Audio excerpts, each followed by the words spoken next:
Dude, he's such a nerd. Like, oh my God, dilute it with wokeism. Kill wokeism inside of you. It's like, dude, shut up.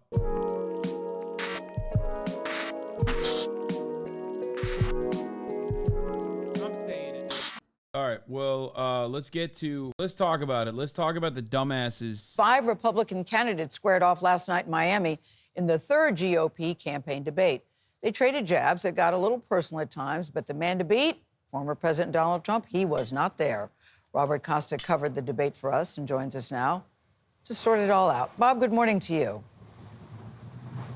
Good morning, Gil. I'm not sure if I can sort it all out, but it was a testy and insult-filled night for the Republican presidential contenders who were on stage here, with tense exchanges on Israel, on China, and on character.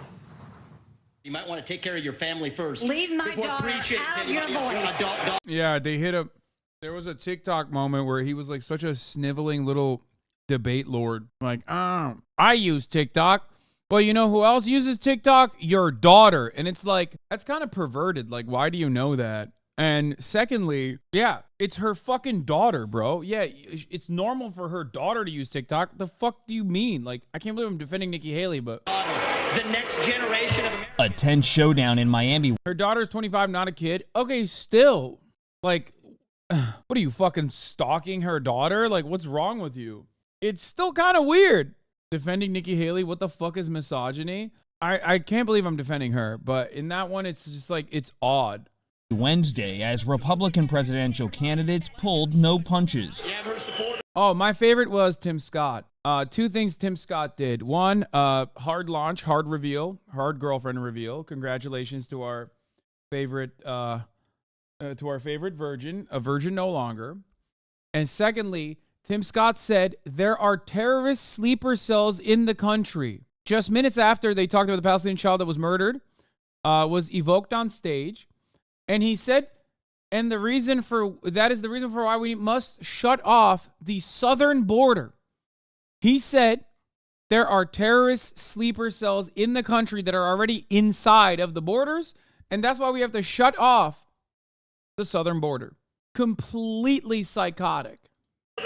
Propping her up. That's fine. Here's the truth. You're just the easy scum. answer. All while trying to Oh, she said you're just scum. Respect. Respectamundo. emerge as credible alternatives to former President Donald Trump.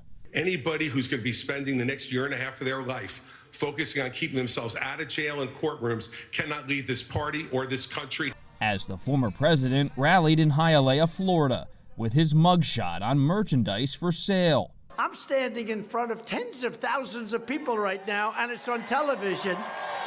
That's a hell of a lot harder to do than a debate. Florida Governor Ron DeSantis made it a point to take on Trump and argued the party needs a jumpstart after disappointing results in Tuesday's elections. I'm sick of Republicans losing. Those losses leaving candidates grappling with a path forward on abortion. You got to do a better job on these referenda. I think of all the stuff that's happened to the pro-life cause, they have been caught flat-footed on these referenda. I would certainly, as President of the United States, have a 15-week national limit. The candidates were edging for breakthroughs by addressing how the crises. They're so stupid. They're so dumb. I unironically agree with Edinger Mentum that the best possible Republican Party position right now is to say you will protect abortion up until the point of viability. Like, literally. I think it's unironically a more positive position for a Republican. I wonder who will be the first to take it. In the general. What's my take on abortion? Really? There's people here who don't know that this community has raised hundreds of thousands of dollars for organizations that work with women's reproductive health in the South. What do you think my take on abortion is, dude? I fucking love yeeting those fetuses, dude. Yeetus fetus. Yeetus the fetus every day. In Israel and Gaza are playing out at home.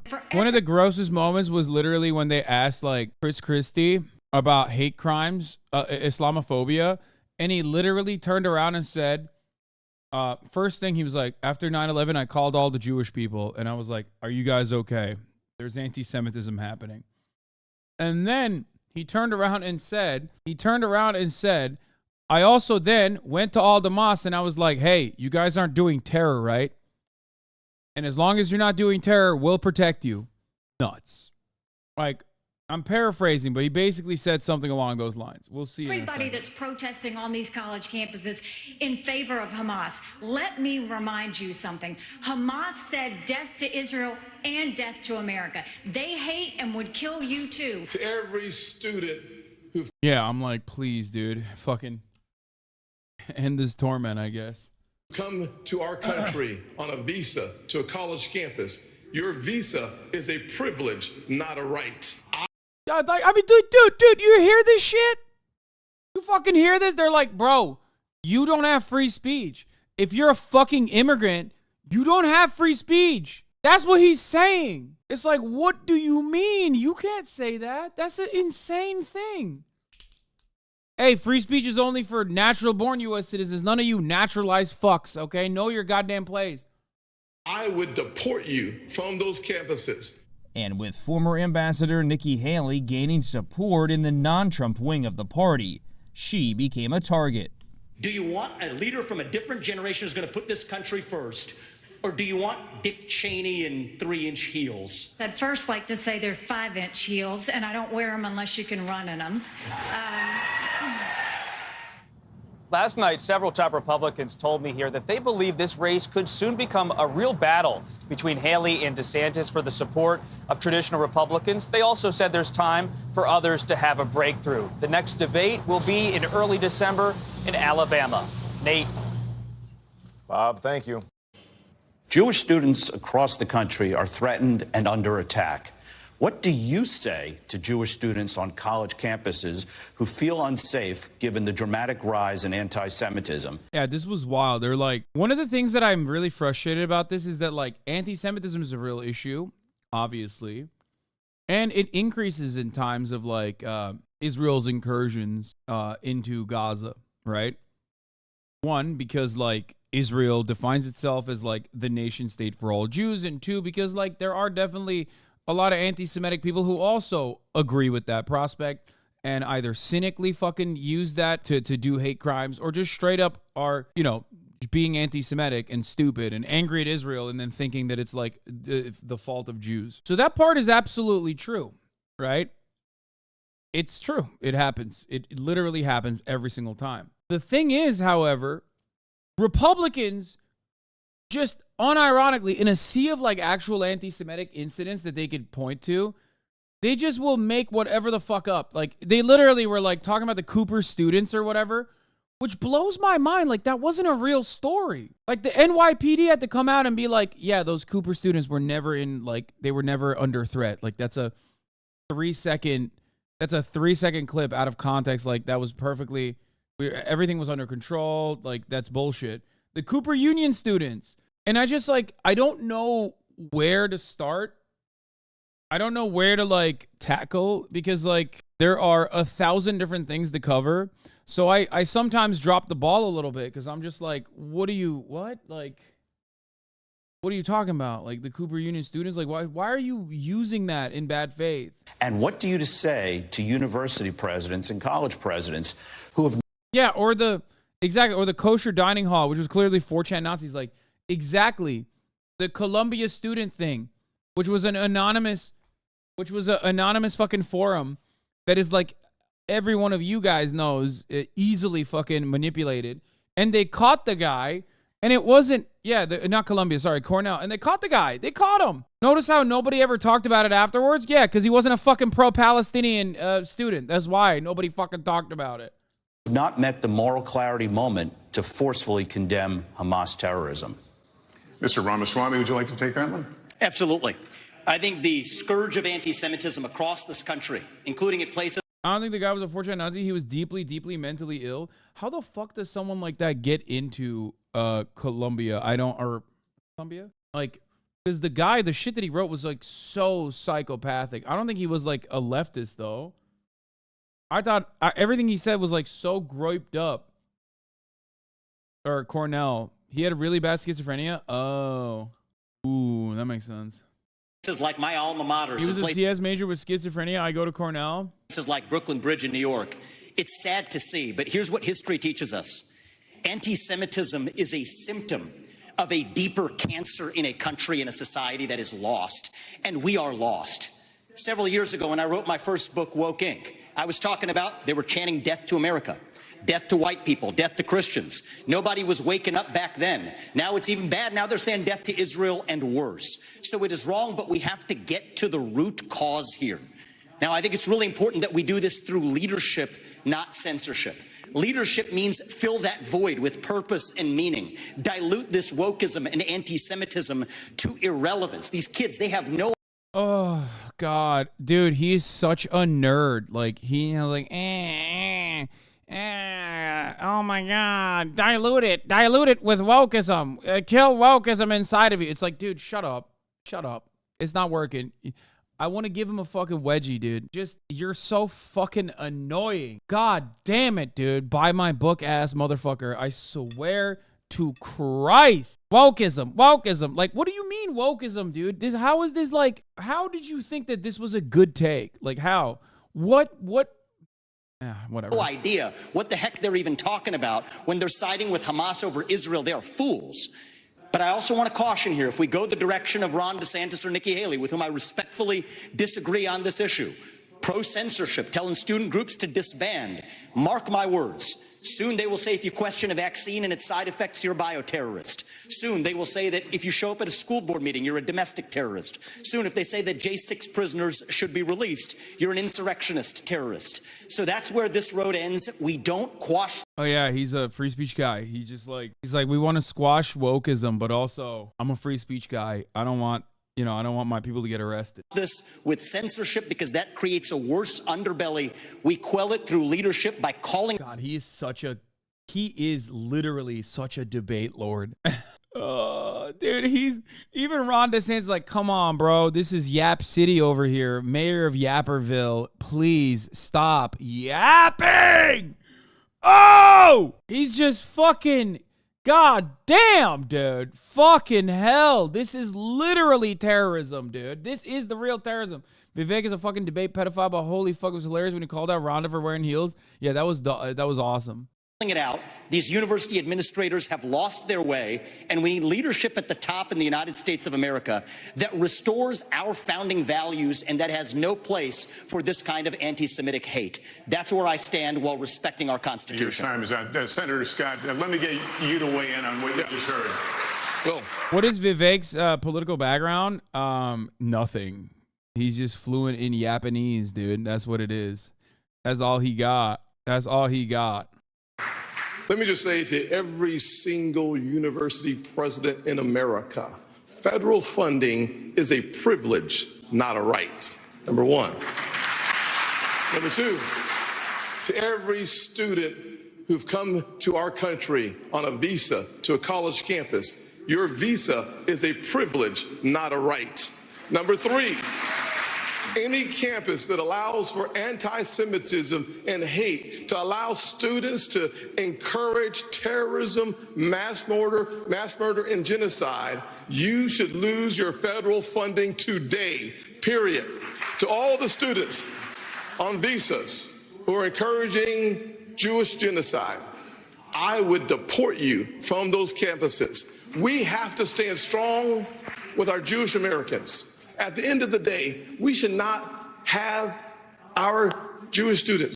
First of all, like, dude, that's not true. You want to know why I know that's not true? Because you dumb motherfuckers defend white supremacists, anti-Semites all the time. That's why I know none of them actually want to fucking like deport people or whatever, or even take any serious action against any real anti-Semitism, and only just like weaponize anti-Semitism against like pro-Palestinian protesters. Because it's so funny to me that under other circumstances, this conversation about like anti-Semitism on campus will never, ever be seriously discussed as a problem, when it is a problem. Anti-Semitism is a problem in perpetuity in the United States of America, and they never fucking talk about it. As a matter of fact, they do the exact opposite. They literally constantly defend Nazis.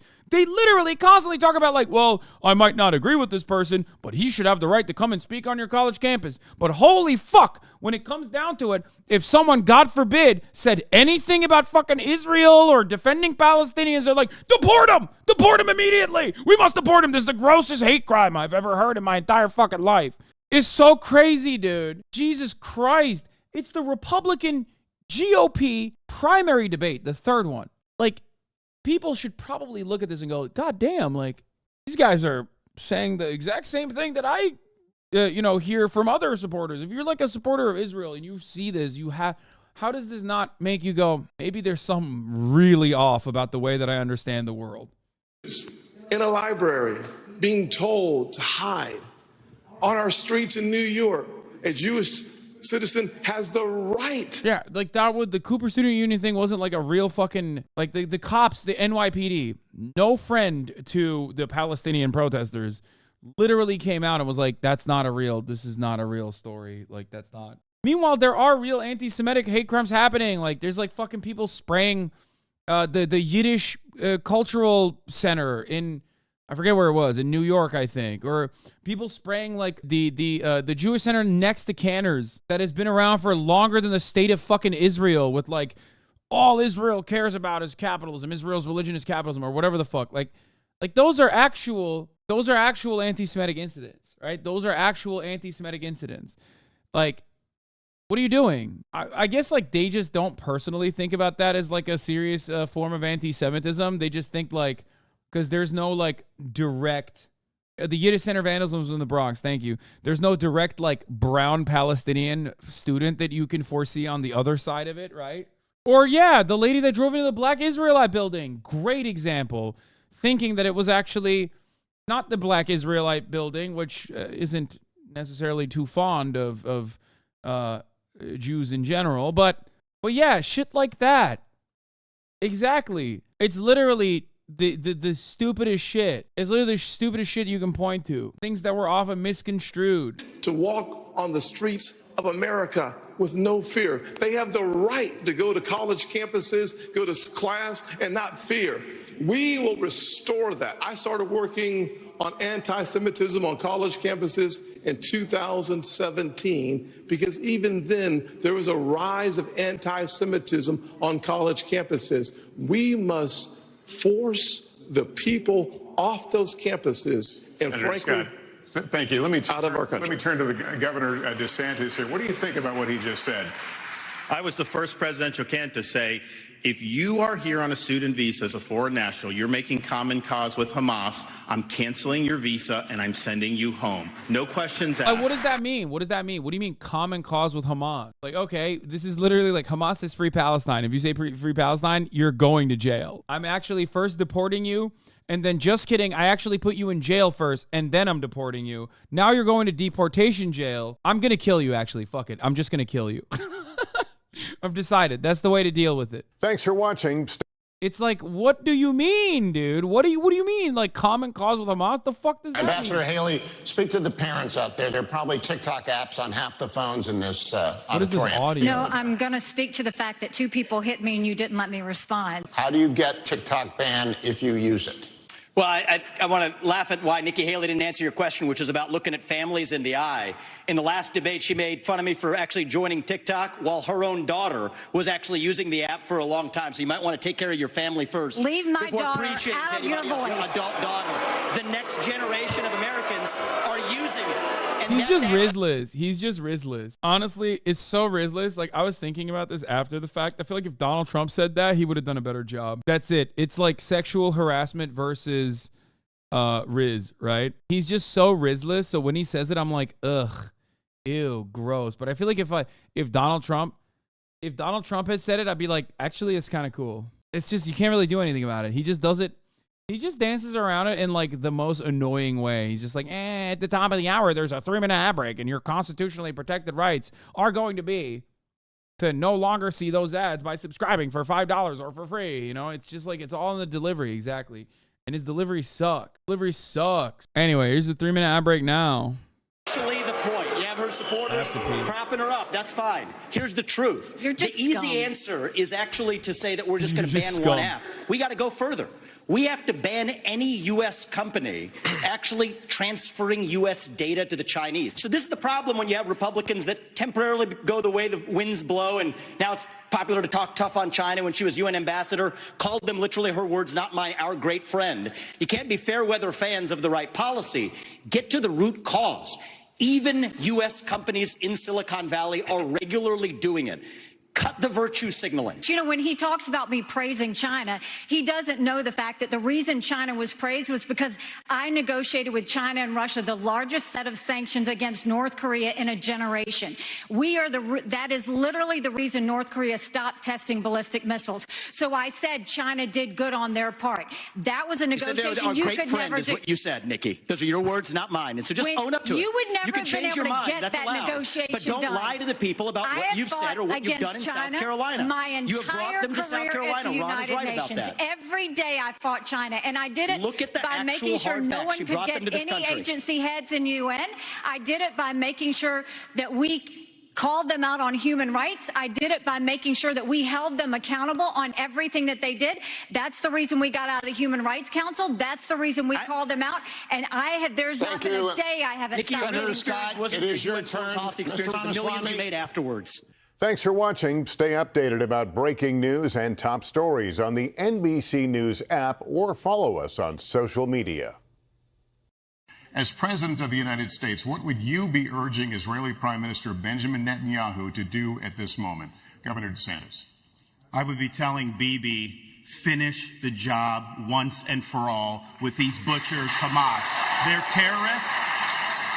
They're massacring innocent people. They would wipe every Jew off the globe if they could. What I would tell Bibi is that Israel has the right and the responsibility to defend itself. I would tell him to smoke those. Yeah, which is wild when you think about how similar this is to Joe Biden. I'm not even kidding. Come on, dog. Like, aesthetically, sure. They're like jumping over one another. But in practice, like, okay. I mean, that's what Joe Biden's saying too. They're desperate. They're desperate to like try to make this seem way worse. Like, they're desperate to be like, no, you don't understand. I'm so much more racist. I could be so much more racist than you, Joe Biden. You don't understand it, right? And then you think about it, and it's like, well, how is this any different than what Brandon is saying? Because Brandon is the maximalist on this. You can't really push beyond it. Brandon has the maximalist position. Like, what could happen? What could happen that would make this more aggressive? Like, unless you like execute a Palestinian child on stage on your own, you know what I mean? Well, what's the difference? It's just all, it's basically all the same. Those terrorists on his southern border, and then I'll tell him as president of the United States, I'll be smoking the terrorists on our. I like that he said, he's like, listen, he's like, I'll smoke the terrorists myself, and then I'll go and do what Bibi's doing at Gaza, but in Mexico. Southern border. They have to, 1, eliminate Hamas, 2, support Israel with whatever they need whenever they need it, and 3, make sure we bring our hostages home. Diplomacy only is a weak strategy. Appeasement leads to war. You cannot negotiate with evil. Wait, appeasement leads to war? What? Which is why we must do a warment, which will also lead to war. But this time, I like that. You have to destroy it. America is here, no matter what it is you need at any time, to preserve the state of Israel. How far would you go militarily to hold Iran accountable? I am not going to put our troops in harm. Oh, this part was awesome. This part was awesome when they were all like, we should also bomb Iran too. God, I don't know. It's just like, it's so sweet. It's so sick. Way, unless you're willing to defend them with everything you have. We are not just going to sit there and let our service members be sitting ducks, and that's true whether it's Iran or whether it's any country on the world. There would be no Hamas without Iran. There would be no Hezbollah without Iran. There would not be the Houthis without Iran. And there wouldn't be the Iranian militias in Syria and Iraq that are trying to hit our military men and women if it hadn't been for Iran. And you don't respond to an enemy and a terrorist with fear. You respond with strength. Are you persuaded by President Zelensky's urgent new plea? Where do you stand on more funding? I'm absolutely unpersuaded. Ukraine is not a paragon of democracy. This is a country that has banned 11 opposition parties. It has celebrated a Nazi in its ranks, the comedian in cargo pants, a man called Zelensky, doing it in their own ranks. That is not democratic. Putin and President Xi are salivating at the thought that someone like that could become president. They would love to see The fact of the matter is she doesn't answer So this the is what I will tell you. We're driving Russia First of all, into China's hands. now is the time to get partnerships. This unholy alliance between Russia, Ukraine, and China is real. Those of us who forget history are doomed to repeat it. And I'd like to respond. And the absolute giving in to dictators, which is being suggested on this stage, just shows the immaturity of the opponent. I don't get it. Like, what do dude, they're so similar. Like, the Democrats and the Republicans are identical on foreign policy. What's happening? What's the difference? What's happening? At least Vivek is, like, kind of crazy. You know, he just, like, pops off and says, like, some of the most psychotic nonsense every now and then. Like, Vivek was the coolest for his take on Ukraine, because he just straight up went with, like, pro-Russia, anti-Ukraine. Like, at least it's, like, different. You know what I mean? He just straight up is, like, one of those guys who thinks, like, we will unironically align ourselves with Russia or some shit. He full sent it. Yeah, he did. He got hinkled. No, he was definitely, he was hinkling pretty hard. Approach. We need to bring this war to an end. We need the Europeans to step up and do their fair share. And we need to get serious about the top threat that this country faces, which is the Chinese Communist Party. We should be arming Taiwan. Make sure they have the equipment they need. There's nothing China fears more than knowing that America will have Taiwan's back. Here's why we can't get tough with China. It's because we depend on them for our modern way of life, and we have to declare economic independence from our enemy. My message to Xi Jinping is this. You are done buying land in this country. You will not donate to universities in this country. U.S. businesses won't expand into the Chinese market until you play by the same set of rules. Ramaswamy, you're kicked out of the WTO, and you actually have to have accountability for the COVID-19 pandemic financially, which unleashed hell on the world. We have to hold them accountable. The long-term threat is China. Immediate threat is our southern border. The nuclear submarines in this United States Navy is the greatest deterrent to Chinese aggression, and that is the first place I would go to increase American naval power. We have to have the ability to back up a strategy of denial of President Xi's ambitions. Thanks for watching. I unironically don't understand why, like, the only interesting thing here is just to talk about, like, abortion. They have 80 times the shipbuilding capacity we do. This is just nonsense, Lamau. Trump had a very special guest at his rally last night. Up with the deep state bullshit. This is the funniest account on the timeline. Cryptid politics, husband, father, Christian, Republican, musician, strategist, DeSantis 2024. It's like, give it up. Give it up, dog. Literally, who are you signaling to? It's Jover. Donald Trump has a 39-point lead in Florida. It's never been more Jover, okay? Just fucking give it up. He's like, you will never have to worry about a nutcase like this being allowed to speak at a Ron DeSantis rally. It's like, that's in Florida, you fucking idiot. That's in Hialeah, dog. That's literally happening in your backyard. They slammed a goddamn stadium in Hialeah on your turf while the Republican debates are happening next door. And you're over here being like, look at this incredibly fucking successful rally that Trump threw in a state where he has 39 points on my candidate that I'm advising into oblivion. Who's that nice old lady? Just another fucking racist. Aren't we all fed up with the deep state bullshit?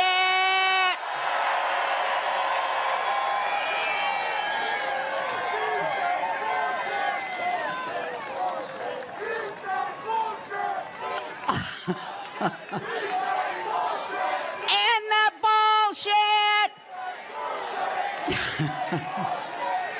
We want Trump, the Magador, to kill that goddamn bull.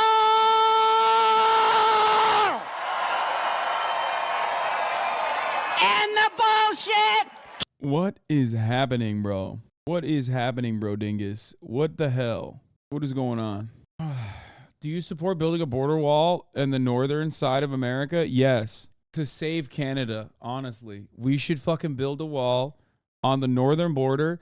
I'm actually pro building a wall on the southern border too. We should be saving.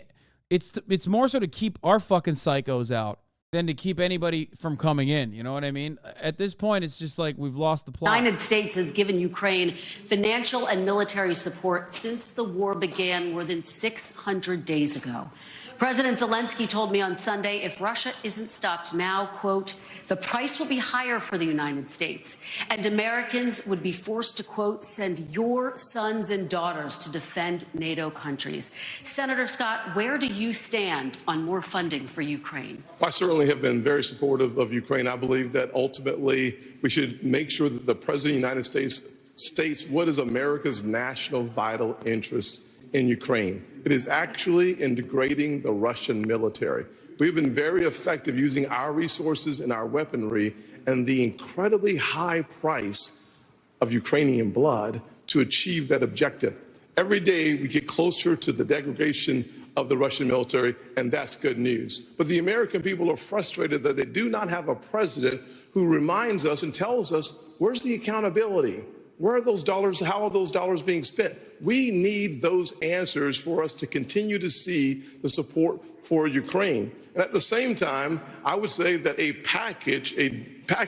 It's wild that they just like straight up talk about Ukrainian lives as just like the cost of doing business. You know what I mean? Like over and over again, you know? It's just like, yeah, whatever. They're doing great. They're doing great. Keep fighting, guys. That's been offered by the president for Ukraine and Israel. That's the wrong approach. We need to focus specifically. Does he think we're sending liquid cash? We are in certain for certain things, for certain initiatives. But yeah, we for the most part we send old weapons. Specifically on providing Israel with the $14 billion that they need so that we show the world that we are 100% undeniably standing shoulder to shoulder with Israel. And then as we turn away from that direct support for Israel, we should go to our southern border and close our southern border with the resources necessary. I believe that we have sleeper terrorist cells in America. Thousands of people have come from Yemen, Iran, Syria, and Iraq. If we are going to deal with the national security emergency at our border, we have to do it now. Senator Scott, thank you. But just to be very clear, if you were president, if you were in the Oval Office today, would you sign off on more military funding for Ukraine, or would you discontinue it? Bottom line is we have to first have the level of accountability that allows the American people to understand where the resources have gone. Number one. Number two, after we have that responsibility taken care of and accountability, then we have an opportunity to look at the overall strategy that helps us degrade the Russian military while we use our resources and, frankly, keeping our NATO partners safe from the Russian military is absolutely essential. As you understand, Article 5 would require to support and to defend NATO, our troops on the ground. The fastest way for us to eliminate that possibility is for us to destroy, to the extent possible, the Russian military. By doing so, we actually achieve the objective of keeping our military home. And that's good news. Thank you, Senator Scott. Mr. Ramaswamy, are you persuaded by President Zelensky's urgent new plea? Where do you stand on more funding? I'm absolutely unpersuaded. And I'm actually enjoying watching the Ukraine hawks quietly, delicately tiptoe back from their position as this thing has unwound into a disaster. The first half of this race, I was the only person standing for it. Now they're actually quietly coming around to being more cautious, as they should. Level with the American people here. Ukraine is not a paragon of democracy. This is a country that has been. This is such a funny take because, like, yeah, of course it's not. It wasn't before, and certainly not during martial law when they're under invasion. Okay? It wasn't before either. But the idea that the Republicans at the Republican debate would give a fuck about that is so funny when, like, half of their arguments revolve around, like, unwinding the democratic will of the people and manipulating all matter of governance at their behest for the loudest minority you can. Like, you're a Republican. What do you mean? It's just like, Ukraine has no democracy. Why are we giving them weapons? I don't know. Why are we giving Saudi Arabia weapons? Why does America give anybody weapons, you fucking idiot? I've never, like, what a stupid fucking take. Anyway, sorry. He's such a debate pervert. Banned 11 opposition parties. It is consolidated. Like, go ahead, dude. Tell the Republicans which opposition parties they banned. See if they fucking agree with that or not. Like, go ahead, say it. The opposition parties that they banned were literally like fucking leftist communist parties that were, you know, some of them were pro-Russia, whatever. But like, go ahead, tell the Republicans that Ukraine banned communist parties. I wonder how they will perceive that. They're gonna be like, we should give Ukraine the $14 billion instead of Israel. All media into one state TV media arm. That's not democratic. Yeah. It's like, guys, we hate Ukraine. It's like, imagine they consolidated all the channels on television, and it's only Fox News. I hate that. God damn it. That's the thing. It's like, they would be like, Ukraine is so based. Anyway, yeah. Ukraine is invaded by Russia. It's not like they were super democratic before. Doesn't really matter. They don't have to be democratic for America to give them weapons. Threatened not to hold elections this year unless the U.S. forks over more money. That is not democratic. It has celebrated a Nazi in its ranks, the comedian in cargo pants, a man called Zelensky, doing it in their own ranks. That is not Wait, what? Democratic. More facts for you that you won't hear from the mainstream in either party or the mainstream media. The regions of Ukraine that are occupied by Russia right now, in the Donbass, Luhansk, Donetsk, these are Russian-speaking regions that have not even been part of. Again, this is so funny. Dude, good luck, dude. Hey, more power to you, brother. Good luck. Wasn't this your argument too? My argument is a little bit more complicated, I think, than Mr. I'm trying to win votes in the Republican Party by being fucking by pushing Z. Of Ukraine since 2014 that other people probably couldn't name those provinces for you. Those are the hard facts. And so to frame this as some kind of battle between good versus evil, don't buy it. Thanks for watching.